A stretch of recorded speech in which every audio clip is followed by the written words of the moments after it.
stay for a while. Trialz spelled with a Z. Trialz with Scott Weidley, yeah. Ooh. Yeah, you're here to follow the science or talk about HIPAA compliance. Trialz spelled with a Z.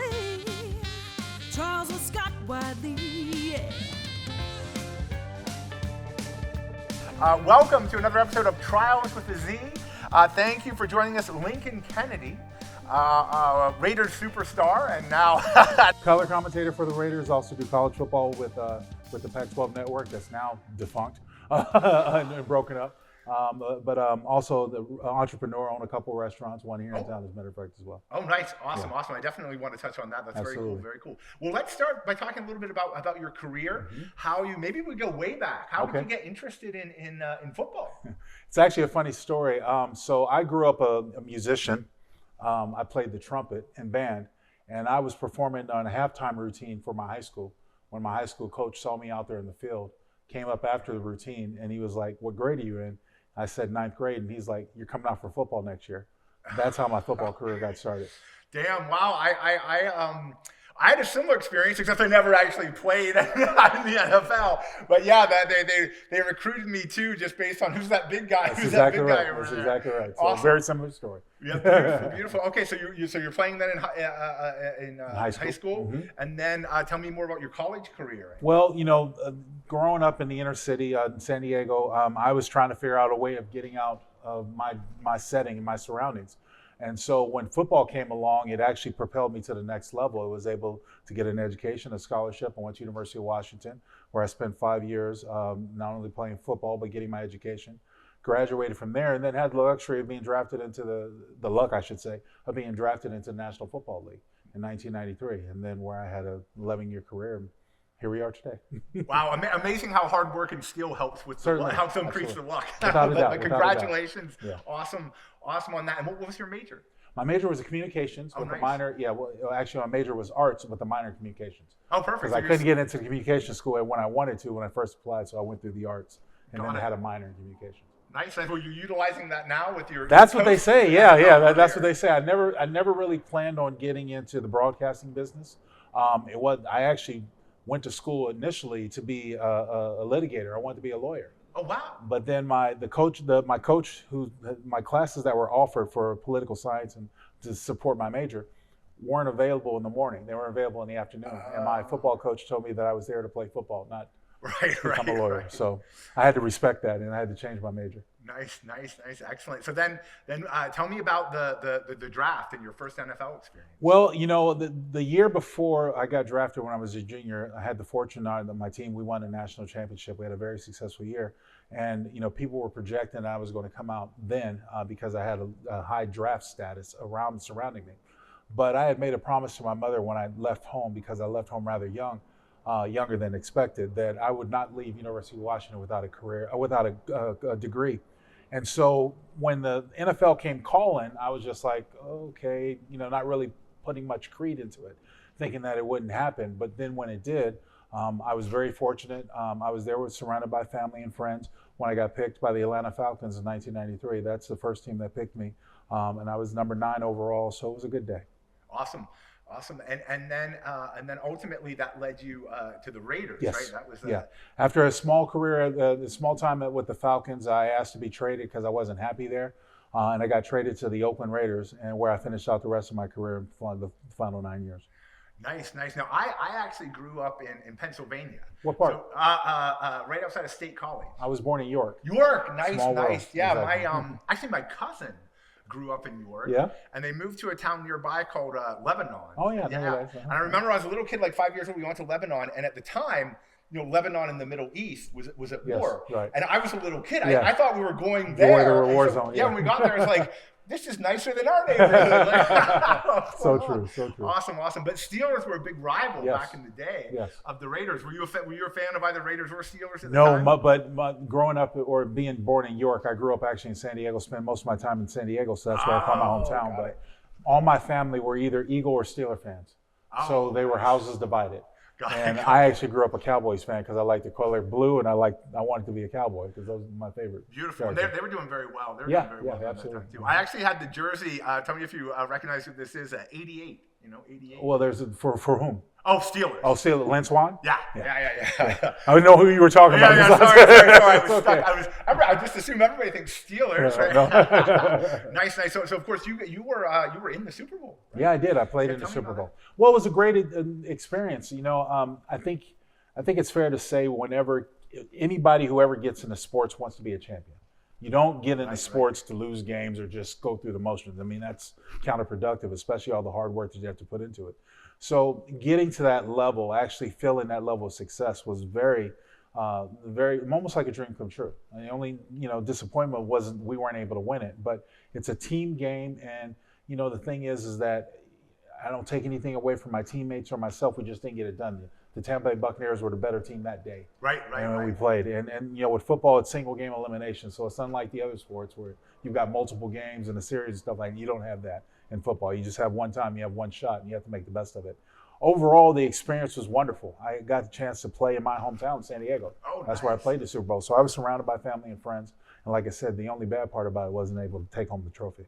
Well, that is still an amazing. It was a great journey. I mean, everybody that made it there made it there. So that's incredible. So bringing us nice segue into what's coming up here in Vegas in a few weeks.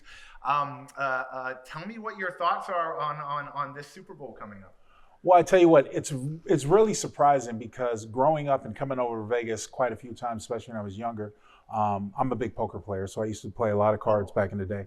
But before Vegas was put on the map as a sports town, it was a different world. I mean, it really was. It was the escape that you came to from wherever you were to come to Vegas. It had its glamour, its glitz. It had everything that you could possibly want to do, all in one city. And so when it got sports, it really transformed the city.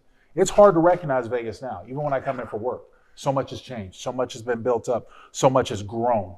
Even when we opened our restaurant here, it was a welcome ad because now we're all part of the big hustle that's going on here in Las Vegas. But it's wonderful to see. I'm so happy for the city.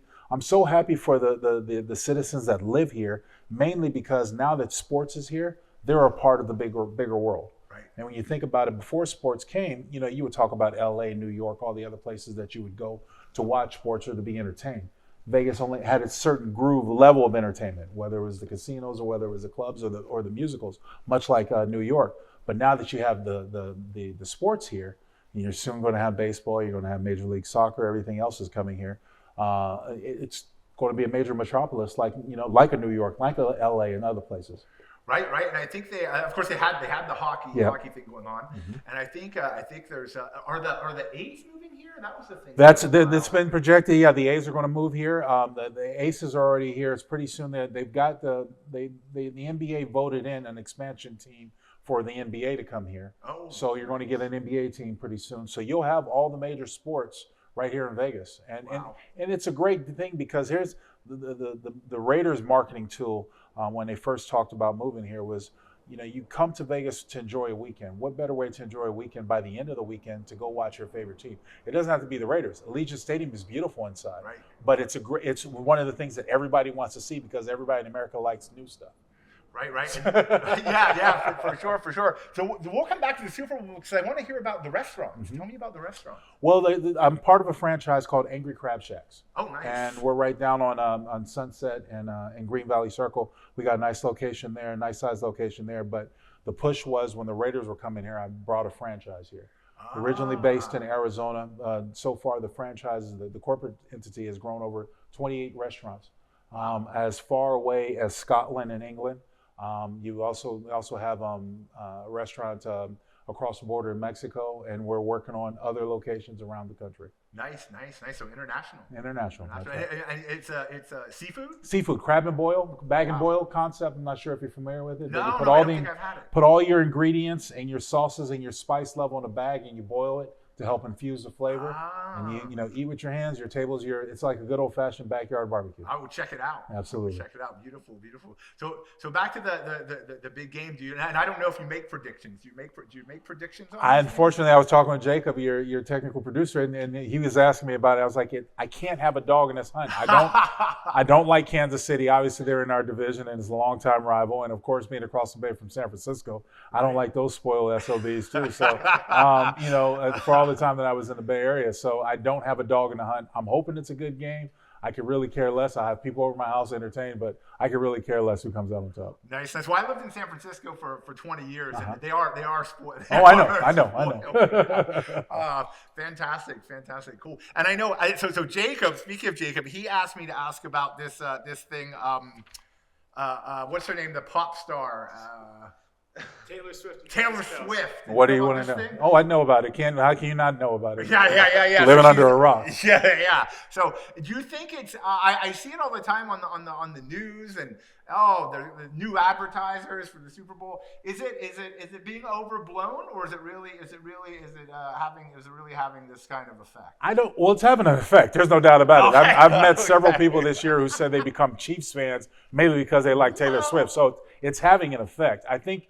When you think about it, it's not a publicity stunt. It's happening. They're dating, but I mean, I don't know what to make of it. It is what it is. If he's a high profile guy, she's a high profile, one of the highest profile women in the world. So usually, this is nothing that's unordinary, where you have stars from one venue get with stars of another venue.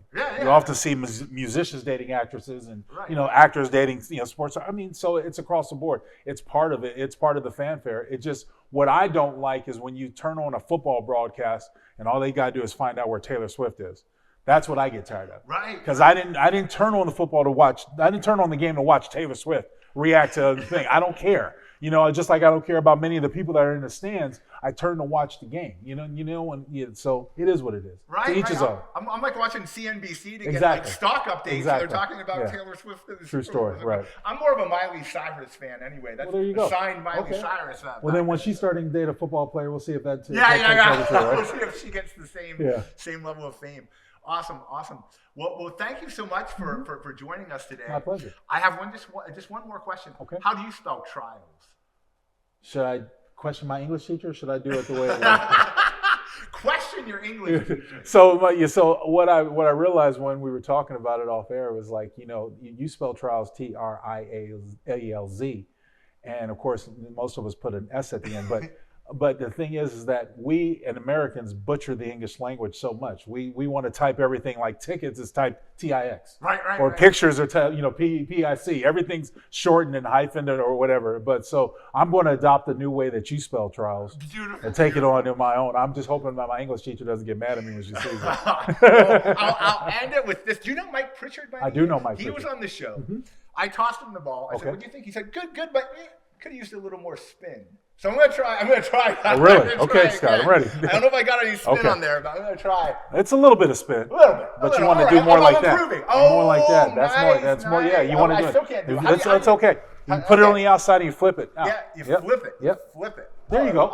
See? Beautiful. There you go. You got it. Beautiful. See, Mike should have given me some coaching. Well, Mike's a receiver who's used to catching footballs. I'm an offensive lineman. I protect you from throwing the football. Beautiful. So it's a little bit different so for me. you're I'm the workhorse up front. That's exactly right. So I don't need to know how to throw one of these. I just need to make sure you have it in your hands. Thank you, my friend. Thank you so much for joining.